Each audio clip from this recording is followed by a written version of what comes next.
என்னதான் மீன் குழம்பு செஞ்சாலும் இந்த கெண்டை மீன் குழம்புல மாங்காய் சேர்த்து வச்சு அந்த ருசியே வேறு லெவலில் இருக்கும். நாக்கில் எச்சு ஊற வைக்கிற அந்த மீன் குழம்பு ருசி எப்படி செய்யுதுன்னு பார்க்கலாமா? இதுக்கு நம்ம ஸ்பெஷல் மசாலா ஒன்று அரைச்சி ஊற்றிருக்கோம். அது என்னன்னு தெரியணும்னா வீடியோவை ஸ்கிப் பண்ணாமல் முழுசாக பாருங்கள். ஹாய் ஃப்ரெண்ட்ஸ், இன்றைக்கி நம்ம மூன் குக்கிங் சேனலில் கெண்டை மீன் மற்றும் கோலா மீன் கலந்த மீன் குழம்பு எப்படி செய்யுதுன்னு தான் பார்க்க போகிறோம். வாங்க வீடியோக்குள்ளே போகலாம். இன்றைக்கி இது 3 கிலோ ஒரே மீனாக அதை வெட்டி எடுத்து வாங்கிட்டு வந்திருக்காங்க. அதுக்கப்புறம் இது 1/2 கிலோ அளவுக்கு கோலா மீன். இது இப்போ ரெண்டுத்தையும் கழுவி வச்சுக்கலாம்.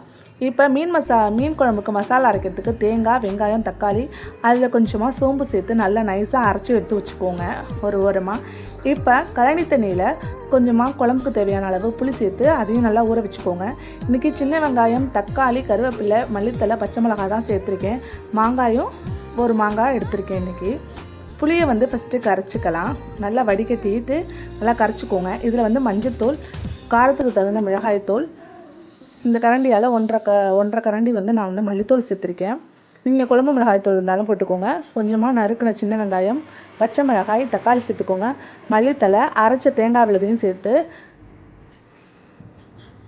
குழம்புக்கு தேவையான உப்பு சேர்த்துக்கோங்க. கொஞ்சமாக தண்ணி சேர்த்துக்கோங்க. இப்போ எல்லாத்தையும் நல்லா கையாலேயே நல்லா நுரங்க பிசைஞ்சு விட்டு ஒரு ஓரமாக எடுத்து வச்சுக்கோங்க.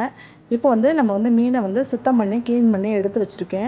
இன்றைக்கி கெண்டை மீன் மண்டை, வால், அதுக்கப்புறம் நடுப்பீஸெல்லாம் வறுத்துட்டு கோலா மீன் இந்த குழம்போட போட்டு செய்ய போகிறேன். ஒரு வானலியில் கொஞ்சமாக நல்லெண்ணெயும் ஆயிலும் சேர்த்துக்கோங்க. அதில் கடுகு, ஜீரகம், வெந்தயம் சேர்த்து நல்லா பொரிய விடுங்க. இந்த குழம்பு ரொம்பவே சூப்பராக இருக்கும். உங்கள் வீட்டில் ட்ரை பண்ணி பார்த்துட்டு மறக்காமல் கமெண்ட் பண்ணுங்கள். இப்போ நல்லா பொரிஞ்சதுக்கப்புறம் கருவேப்பிலை, நல்லா ஒரு கைப்பிடி நிறையா சின்ன வெங்காயம் சேர்த்து நல்லா வதக்கி விட்டுக்கோங்க. இப்போ அதில் கொஞ்சமாக காஷ்மீரி மிளகாய்த்தூள் கலருக்காக போட்டிருக்கேன். அதையும் நல்லா கிண்டி விட்டுக்கோங்க. இப்போ நான் பச்சை மிளகா, நல்லா ஒரு 2 சைஸ் தக்காளியும் எடுத்து அதில் போட்டு நல்லா வதக்கி விட்டுக்கோங்க. பாருங்கள், நல்லா வதங்கி வந்துருச்சு. இப்போ நம்ம கலந்து வச்சுருக்க அந்த குழம்பு உள்ளே சேர்த்துக்கலாம். குழம்புக்கு தேவையான கொஞ்சம் தண்ணியும் சேர்த்து அதில் ஊற்றிக்கோங்க. பாருங்கள், எவ்வளோ பார்க்கவே சூப்பராக இருக்குது குழம்பு. பாருங்கள், நல்லா கொதி வந்துருச்சு. பாருங்கள், ஓரமெல்லாம் எண்ணெய் பிரிஞ்சு வந்துருச்சு. இப்போ நம்ம மாங்காயை ஃபஸ்ட்டு சேர்த்து நல்லா ஒரு கொதி விட்டுக்கலாம்.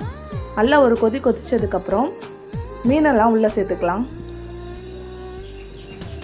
கோலா மீன் எல்லாத்தையும் ஒவ்வொரு இதாக நல்லா உள்ளே சேர்த்து விட்டுக்கோங்க.